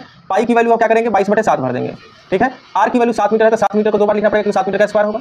एक साथ से एक साथ क्या हो गया? कैंसिल आउट हो गया। यहाँ 0 से 0 कैंसिल होगा, 6 1 जा 6 6 जा ऐसे कट गया, ठीक है। अब यहाँ 6 से काट दो, 2 से काटोगे 3 बार में कटेगा और ये कट जाएगा 2 से कितनी बार में कटेगा? 11 बार में। ऊपर में क्या बचा? 11 × 7 मतलब 77। नीचे क्या बचेगा? 3 मीटर का स्क्वायर। यही हमारा क्या हो जाएगा? आंसर। बस कुछ नहीं करना, त्रिज्या खंड का क्षेत्रफल पूछेगा हमें, थीटा और आर की वैल्यू क्या होनी। एक और बेहतरीन क्वेश्चन लेके आए हैं शंकु से, जो क्लास 10th में हमें 9th में भी इससे जुड़े हुए सवाल पढ़ने हैं, ठीक है। तो क्या गिवन है, क्या पूछा जा रहा है, सब समझा देते हैं पहले। ये शंकु है, ठीक है। शंकु में आपको पता है अगर रेडियस दिया हुआ है, त्रिज्या दिया हुआ है, मतलब सेंटर से लेकर यहाँ तक 7 मीटर दिया हुआ है, ठीक है। ये ऊंचाई किसकी बात हो रही है? हाइट मतलब किसकी बात हो रही है? सेंटर से लेके यहाँ तक का कितना है? 15, ठीक है। हमसे कहा जा रहा है कि स्लांट हाइट मतलब तिर्यक ऊंचाई, मतलब ये हमें पता नहीं है, ये वाला हमें पता नहीं है। अगर ये पता चल जाए उसके बाद आगे क्या करना है? टोटल सरफेस एरिया, क्या कहा जा रहा है? टोटल सरफेस एरिया और आयतन यानी वॉल्यूम बताओ मुझे, ठीक है। तो सबसे पहले मेरा काम क्या है? मेरा काम ये है कि पहले हम तिर्यक ऊंचाई पता कर ले, ठीक है। तिर्यक ऊंचाई को हम L द्वारा रिप्रेजेंट करते हैं, तो √अंडर क्या हो जाएगा? h² + r², ठीक है। ये हमें पता करना है, तो इसका स्क्वायर प्लस इसका स्क्वायर हम कर देंगे, ठीक है। तो 15 का स्क्वायर प्लस कितना हो जाएगा? 7 का स्क्वायर, 15 का स्क्वायर 2 2 5, 7 का स्क्वायर कितना हो जाएगा? 49, ठीक है। समझ पा रहे हैं कि नहीं? 9 5 14, ठीक है। 4 2 6 और 1 7, ये तो कटेगा ही नहीं, फिर ऐसा नंबर आ गया इसमें। देखिए क्या होगा कि ज़्यादा कॉम्प्लिकेटेड दे देगा, क्योंकि वो दिमाग लगा के ऐसा करेगा। वो यहाँ मान के चलो कि 24 कर देते हैं, ताकि ऐसा नंबर आ जाए जो कटने वाला हो। तो यहाँ पे हम 24 पुट कर देंगे, ठीक है। जब जैसे ही 24 पुट करेंगे यहाँ 576 हो जाएगा, ठीक है। और जोड़ों के तो आएगा 625, यानी ये कट के आ जाएगा 25, क्योंकि 625 का स्क्वायर रूट कितना होता है? 25, ठीक है। ऊंचाई को हम यहाँ बदल देते हैं। ऊंचाई हमने कहाँ तक बात किया था, मैं फिर से एक बार आपको रिकॉल करा देता हूँ। आपको ये रेडियस और इसकी हाइट दी गई थी, तिर्यक ऊंचाई पता करने के लिए हमने ये काम किया, ठीक है। जिसमें रेडियस हमने किए, ये जो रेडियस था, एक क्वेश्चन थोड़ा सा कॉम्प्लिकेटेड ना हो इसके लिए मैंने आसान करके हाइट को 24 कर दिया, ठीक है। और अभी तक हम लोग इसकी तिर्यक ऊंचाई पता कर चुके हैं। अब पता क्या करेंगे? कुल पृष्ठीय क्षेत्रफल। क्या पता करना है अब हमें? कुल पृष्ठीय क्षेत्रफल। तो इसका कुल पृष्ठीय क्षेत्रफल क्या होता है? πr × L + r, ठीक है। तो हम क्या करते हैं, सवाल को आसान कैसे बनाएंगे? पाई को पाई ही रहने देते हैं, पाई को पाई ही रहने देते हैं। r की वैल्यू कितनी है? 7 मीटर। कितना है? r की वैल्यू कितनी है? 7 मीटर। इसकी स्लांट हाइट मतलब L की वैल्यू कितनी आई है? 25 मीटर। और इसकी रेडियस आपको पता है 7 मीटर है। चलिए आगे बढ़ते हैं इसमें। 7 मीटर, आपको पता है कि 7 और ये सॉरी यहाँ हाइट कितनी है? 24 मीटर है, सॉरी गलती हो गई। L की वैल्यू जो है वो 25 मीटर है। कितना है? 25 मीटर है। L की वैल्यू कितनी है? 25 मीटर, ठीक है। 25 और 7 को जब जोड़ेंगे तो कितना हो जाएगा? 32। कितना हो जाएगा? 32 मीटर। अब इसको मल्टीप्लाई कर देते हैं। 7 दूना 14 का 4, 7 3 21 और कितना हो जाएगा?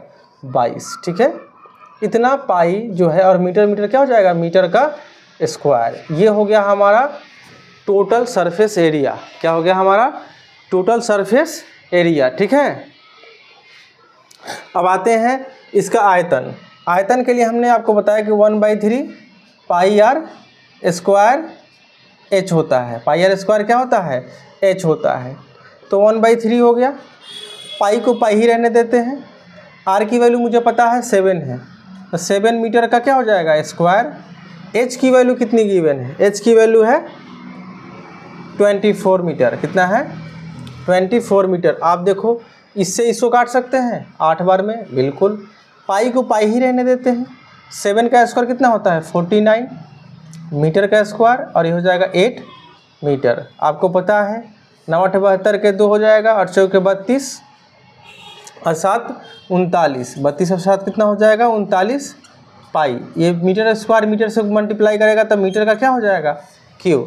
ये हो गया हमारा वॉल्यूम।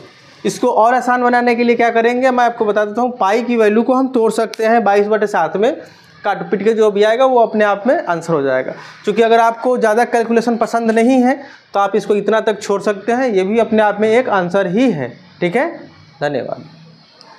नमस्कार दोस्तों, इस वीडियो में हम शंकु से जुड़े एक क्वेश्चन लेकर आए हुए हैं। स्क्रीन पे आपको दिख भी रहा होगा। ठीक है, क्वेश्चन में क्या है मैं बताता हूँ। आपके सामने ये शंकु जो है, कोण जो है उसकी तस्वीर बनी हुई है।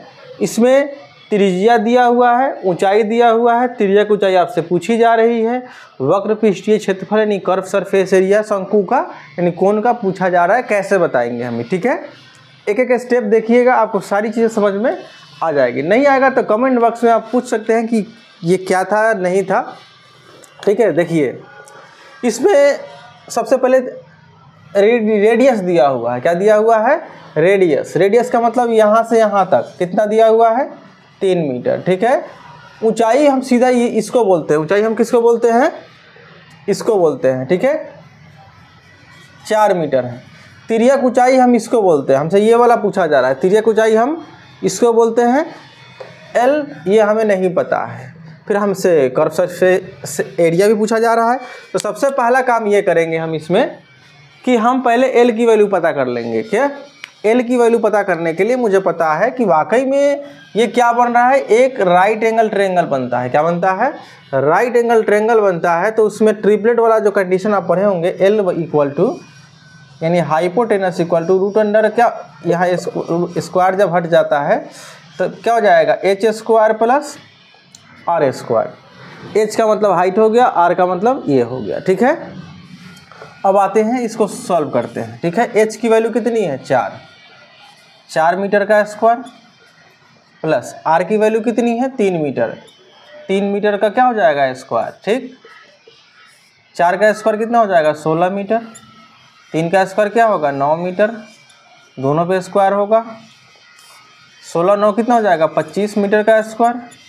आपको पता है 25 का वर्गमूल कितना होता है 5, इसका स्क्वायर से कटेगा तो हो जाएगा 5 मीटर। ठीक, तो एल की वैल्यू कितनी आ गई 5 मीटर। कितनी आ गई 5 मीटर। तो हमें अब इसकी मदद से हमें आगे बढ़ना है। कर्व सरफेस एरिया, आपको पता है कि इसका कर्व सरफेस एरिया क्या होता है, जो वक्र पृष्ठीय क्षेत्रफल ऑफ कोण जो है शंकु, कैसे निकालेंगे हम। इसका होता है पाई आर एल। क्या होता है पाई आर एल। पाई की वैल्यू क्या भरेंगे 22/7। आर की वैल्यू कितनी है, त्रिज्या इसका कितना है 3 मीटर। एल की वैल्यू अभी कितना निकाले हैं 5 मीटर। क्या 7 से कुछ कटेगा, कोई नहीं कटेगा। ठीक है, 5 से कोई नहीं कटेगा तो हो जाएगा 22 × 110, 110 मतलब 11 33 330 मीटर का स्क्वायर। नीचे में कितना हो जाएगा 7। यही हमारा हो जाएगा आंसर। आप इसको मिक्स फ्रैक्शन, आप इसको डेसिमल में भी लिख सकते हैं, कोई दिक्कत नहीं है। ठीक है, तो ऐसे सवाल जो है पेपर में कई बार क्या किए गए हैं पूछे गए हैं। ठीक है, जिसमें आपको एल की वैल्यू आपको इसकी मदद से निकाल के तब जाकर फॉर्मूला लगा के तब आप सॉल्व कर पाएंगे। ठीक है, तो आई होप कि ये चीज़ें आपको समझ में आ रहा है, इसको नोट डाउन कर लीजिए। ठीक है, नमस्कार दोस्तों, आज के इस वीडियो में हम आपसे बात करेंगे शंकु यानी कोण के बारे में, जो क्लास 10th और 9th दोनों में पढ़ना है। ठीक है, तो पहले मैं आप उसके बेसिक कंसेप्ट को बताऊंगा, फिर आपको बताऊंगा कि इससे जुड़े हुए सवाल कैसे होते हैं। तो बेसिक कंसेप्ट क्या है कि आपके सामने ये पिक्चर बना हुआ है। ठीक है, ये जो पिक्चर बना हुआ है इसमें आप सोच रहे होंगे कि वाकई में ये कैसा पिक्चर है। तो 3D पिक्चर है। 3D पिक्चर का मतलब कि जो लोग बर्थडे में टोपी लगाते हैं, बिल्कुल यही पर आपको ऐसे दिख नहीं रहा होगा। ठीक है, तो मैं आपको बताऊंगा कि इसमें आपको क्या क्या पता होगा तो आप क्या क्या निकाल सकते हो। ठीक है, इसमें क्या होगा कि एक आपसे कहा जाएगा कि इसका कर्व सरफेस एरिया बताओ, फिर एक कहा जाएगा कि इसका टोटल सरफेस एरिया बताओ, फिर एक और सवाल होगा इसका वॉल्यूम बताओ। ठीक है, कभी कभी इस पर खर्च भी पूछ लिया कि इतना कवर करने में इतना रुपया लगता है। तो ऐसे ऐसे सवाल आपसे पूछे जाएंगे। तो हम आपके सामने आते हैं, इसमें क्या क्या गिवन होगा और कैसे गिवन होगा उस पर बात करते हैं। देखिए, बर्थडे वाली जो टोपी होती है उसकी हाइट यहाँ से लेके हम सीधा डॉट डॉट डॉट डॉट करके आएंगे तो ये इसका सेंटर यहाँ हो गया, तो ये हो गई इसकी एच का मतलब हो गया हाइट, ऊंचाई इतनी हो गई, ठीक है। और ये होगा सेंटर से लेके सरकमफ्रेंस तक, ये हो गया आपका रेडियस मतलब आर। और ये हो गया इसकी स्लांट हाइट, क्या बोलते हैं इसको, स्लांट हाइट। स्लांट हाइट का मतलब इसको एक एल से डिनोट कर देते हैं, तिर्यक ऊंचाई बोलते हैं इसको, क्या बोलते हैं इसको, तिर्यक ऊंचाई बोलते हैं। स्लांट हाइट मतलब तिर्यक ऊंचाई, ध्यान रखिएगा इस बात को, सवाल में ही लिखा रहता है ऐसे। अगर आपसे कहा जाएगा, ठीक है, कि मुझे बताओ curve surface area of cone, जब आपसे पूछा जाएगा curve surface area of cone का मतलब क्या समझोगे, तो मैं पहले बता देता हूँ। जो बर्थडे में टोपी जो हम लगाते हैं उसके कर्व का मतलब हो गया ये जो ऐसे तिरछा जो कर्व की तरह नहीं होता है ऐसे, सिर्फ उसका सरफेस एरिया आपसे पूछा जा रहा है। तो आपको क्या क्या पता होना चाहिए वो मैं बता दे रहा हूँ। आपको फॉर्मूले में पाई होना चाहिए, आर मतलब कि ये इसकी रेडियस होनी चाहिए, एल का मतलब इसकी स्लांट हाइट पता होनी चाहिए। ये तीनों की मदद से आप इसके कर्व सरफेस एरिया क्या कर सकते हो, निकाल सकते हो, ठीक है। अब आते हैं इसके दूसरे सवाल पे।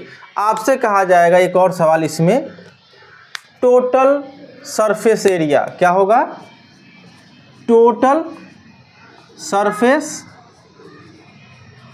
Area of cone. Total surface area क्या होगा इसमें, अगर हम इस बर्थडे वाले टोपी जो होता है उसमें नीचे भी हम एक प्लेट की तरह कुछ लगा के उसको ढक दे, बर्थडे हम इस पे लगाते हैं तो एक सर्कल जैसा बना होता है, उसको अगर हम ढक देंगे तो वो अपने आप में एक सरफेस बन जाएगा उसमें, ठीक है। बर्थडे वाली जो टोपी होती है नीचे हम कुछ ढक्कन जैसा लगा देंगे तो ये यानी वो एक अपने आप में एक होता है सर्कल, क्या होता है, सर्कल। तो उसमें क्या होगा कि कर्व के लिए आपको पता है कि आप पाई आर लगा रहे थे, उसमें एक और चीज़ ऐड क्या हो जाएगा, पाई आर स्क्वायर, क्या ऐड हो जाएगा उसमें, सर्कल का जो एरिया होता है, क्योंकि नीचे जो प्लेट लगाओगे वो सर्कल टाइप का होता है, वो सरफेस एरिया बन जाएगा, यानी उसका सर्कल का एरिया क्या होता है, पाई आर स्क्वायर। तो इसका ये बन गया। इसमें क्या होता है कि इसको और बेहतर समझने के लिए क्या करते हैं, मुझे एक पता है कि दोनों में पाई आर है, ठीक है, तो हम यहाँ पाई आर कॉमन ले लेते हैं, ठीक है। तो यहाँ एल बच जाता है, क्योंकि आपको पता है आर स्क्वायर में 2 आर है, इसलिए हमारा ये आर हो जाएगा। तो फाइनली हमारा ये बन के तैयार होता है, pi R into L plus R कब लगाएंगे, जब हमसे इसका टोटल सरफेस एरिया क्या किया जाएगा, पूछा जाएगा, ठीक। अब आते हैं शंकु का वॉल्यूम, यहाँ पे ध्यान दीजिए, वॉल्यूम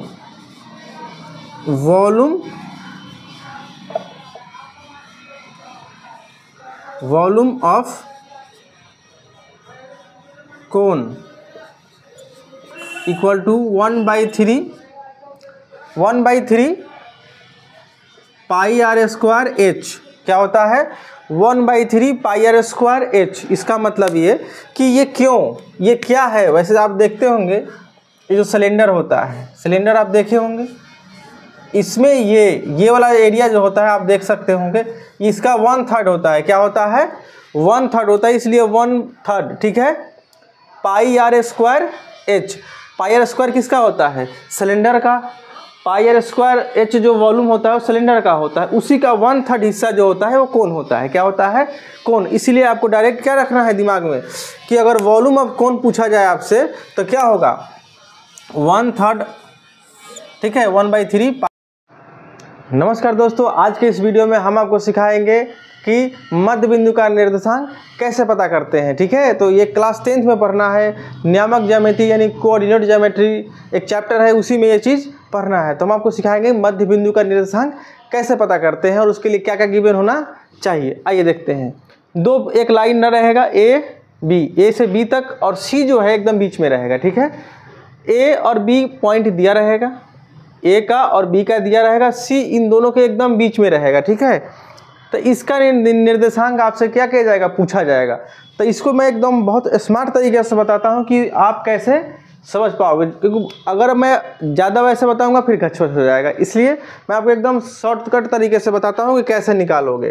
ठीक है, यहाँ सी के पहला जो x की वैल्यू कैसे निकालोगे वो मैं बताता हूँ। ठीक है, तो इसका पहला और इसका पहला जोड़ दोगे 6 और इस 2 को, 2 और 6 को जोड़ के आधा कर देना है। ठीक, फिर इस y का कैसे निकालोगे, इसका दूसरा फिर इसका दूसरा, 4 और 8 बटे में क्या कर दोगे, फिर इसका भी आधा कर दोगे। ठीक, तो x इक्वल टू कितना हो जाएगा, 6 और 2 8 बटे में 2 कटेगा कितनी बार में, 4 बार में। x की वैल्यू कितनी आ गई, 4। फिर 4 और 8 कितना होता है, 12 अपन में क्या हो जाएगा, 2, 2 से कटेगा 6 बार में। x की वैल्यू कितनी आ जाएगी, 6, मतलब सॉरी y की वैल्यू कितनी आ जाएगी, 6। यहाँ x का 4 और y का 6, ये हमारा हो गया c का निर्देशांक, यानी मध्य बिंदु का निर्देशांक। ठीक है, हेलो नमस्कार दोस्तों, आज के इस वीडियो में हम आपको बताने जा रहे हैं त्रिज्या खंड का क्षेत्रफल से जुड़े हुए एक सवाल के बारे में, जो क्लास 10th में पढ़ना है और परीक्षा में ये सवाल बहुतों बार पूछा गया है। इस तरह के सवाल पूछे गए हैं। ठीक है, तो सवाल में क्या गिवन होगा और आपसे क्या पूछा जाएगा उसके बारे में हम आपसे बात करने जा रहे हैं। ठीक है, चैप्टर का नाम है एरिया रिलेटेड टू सर्कल। ठीक है, तो इसमें क्या होगा कि मैं आपको कहानी थोड़ा सा समझा देता हूँ कि एक सर्कल है। ठीक है, सर्कल के सेंटर पे 60 डिग्री का एंगल बन रहा है। कितने का एंगल बन रहा है, 60 डिग्री का एंगल बन रहा है, और इसकी त्रिज्या जो है वो 7 मीटर है। कितनी है, 7 मीटर। तो आपसे पूछा जाए कि इसका क्षेत्रफल बताओ मुझे इस वाले एरिया, इस जगह का क्षेत्रफल बताओ मुझे। ठीक है, तो इसका बताने के लिए हम क्या करते हैं कि मुझे पता है कि यहाँ कितने का एंगल बन रहा है, तो 60 का एंगल बन रहा है, तो थीटा की वैल्यू 60 पुट कर देंगे। ठीक, अपन 360 हो जाएगा। ठीक है, पाई की वैल्यू अब क्या करेंगे, 22/7 भर देंगे। ठीक है, आर की वैल्यू 7 मीटर है, तो 7 मीटर को 2 बार लिखना पड़ेगा क्योंकि 7 मीटर का स्क्वायर होगा। एक साथ से एक साथ क्या हो गया, कैंसिल आउट हो गया। यहाँ 0 से 0 कैंसिल होगा, 6 1 जा 6, 6 6 जा ऐसे कट गया। ठीक है, अब यहाँ 6 से काट दो, 2 को 2 से काटोगे 3 बार में कटेगा, और ये कट जाएगा 2 से कितनी बार में कटेगा, 11 बार में। ऊपर में क्या बचा, 11 × 7 मतलब 77। नीचे क्या बचेगा, 3 मीटर का स्क्वायर। यही हमारा क्या हो जाएगा, आंसर। बस कुछ नहीं करना, त्रिज्या खंड का क्षेत्रफल पूछेगा, हमें थीटा और आर की वैल्यू क्या होनी चाहिए, गिवन होनी चाहिए, हमें हमारा आंसर मिल जाएगा। ठीक है, आई होप कि ये वीडियो आपको अच्छा लगा होगा। धन्यवाद। हेलो नमस्कार दोस्तों, आज के इस वीडियो में हम आपको सिखाएंगे कि दो बिंदुओं के बीच की दूरी कैसे ज्ञात करते हैं। क्लास 10th में पढ़ना है, नियामक ज्यामिति यानी कोऑर्डिनेट ज्योमेट्री में ये चीज़ पढ़ना है। इससे सवाल पेपर में पूछे जाते हैं। ठीक है, तो यहाँ लिखा है दो बिंदुओं के बीच की दूरी। दो बिंदु क्या, जैसे ए एक पॉइंट हो गया, बी एक पॉइंट हो गया। ठीक है, यहाँ का निर्देशांक एक्स वाई की वैल्यू दी गई रहेगी, फिर यहाँ भी दिया रहेगा। ठीक है, और ए से बी तक जाने में कितना दूरी होगा ये आपको पता करना है। तो इसके लिए एक बहुत ही बेहतरीन फॉर्मूला है, इस पे पुट करो और सॉल्व करो, आंसर आपका आ जाएगा। ठीक है, तो यहाँ x2 - x1 का होल स्क्वायर है प्लस y2 - y1 का होल स्क्वायर, उस पर रूट लगा हुआ है। ठीक, तो इस पे पुट करने से पहले इसकी वैल्यू को यहाँ शो करा देते हैं, किसको क्या कहते हैं। यहाँ पहला जो है वो x1 की वैल्यू है, यहाँ दूसरा जो है इसका ये y1 की वैल्यू है। ठीक, फिर यहाँ आते हैं, ये जो है ये x1 की वैल्यू है और ये y1 की वैल्यू है। ठीक है, अब फॉर्मूले पे पुट करते, सॉरी गलत हो गया, यहाँ ये x2 की वैल्यू है और ये y2 की वैल्यू है। समझ पा रहे होंगे। ठीक है, अब कुछ नहीं करना है, बस उसमें पुट करना है, हमारा आंसर हाजिर हो जाएगा। ठीक है, x2 - x1 मतलब इसका पहला माइनस इसका पहला, मतलब 0 - 0 का होल स्क्वायर, 0 - 0 का होल स्क्वायर प्लस 4 - 3 कितना हो जाएगा, 4 - 3 का होल स्क्वायर। 0 का है तो 0 ही हो जाएगा, 4 में से 3 चला जाएगा तो 1 का स्क्वायर, यानी फाइनली आपका 1, और 1 का आंसर हो जाएगा 1। मतलब ए से बी के बीच की दूरी कितनी हो जाएगी, 1। कितनी हो जाएगी, ए से बी की दूरी कितनी हो जाएगी, 1। आई होप कि ये चीज़ आपको समझ में आया होगा। धन्यवाद। नमस्कार दोस्तों, आज के इस वीडियो में हम आपको सिखाएंगे कि मध्य बिंदु का निर्देशांक कैसे पता करते हैं। ठीक है, तो ये क्लास 10th में पढ़ना है। नियामक ज्यामिति यानी कोऑर्डिनेट ज्योमेट्री एक चैप्टर है, उसी में ये चीज़ पढ़ना है। तो हम आपको सिखाएंगे मध्य बिंदु का निर्देशांक कैसे पता करते हैं और उसके लिए क्या क्या गिवन होना चाहिए। आइए देखते हैं।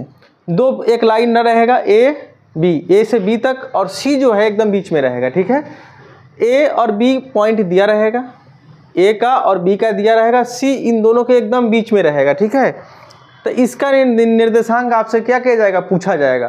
तो इसको मैं एकदम बहुत स्मार्ट तरीके से बताता हूँ कि आप कैसे समझ पाओगे, क्योंकि अगर मैं ज़्यादा वैसे बताऊँगा फिर गच्छोच हो जाएगा। इसलिए मैं आपको एकदम शॉर्टकट तरीके से बताता हूँ कि कैसे निकालोगे।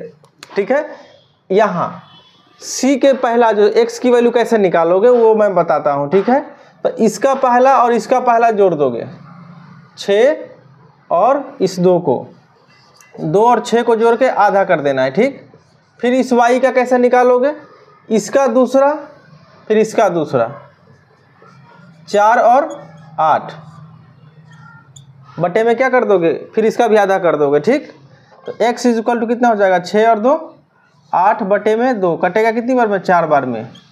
x की वैल्यू कितनी आ गई, 4। फिर 4 और 8 कितना होता है, 12 अपन में क्या हो जाएगा, 2 से कटेगा 6 बार में। x की वैल्यू कितनी आ जाएगी, 6, मतलब सॉरी y की वैल्यू कितनी आ जाएगी, 6। यहाँ x का 4 और y का 6, ये हमारा हो गया c का निर्देशांक यानी मध्य बिंदु का निर्देशांक। ठीक है,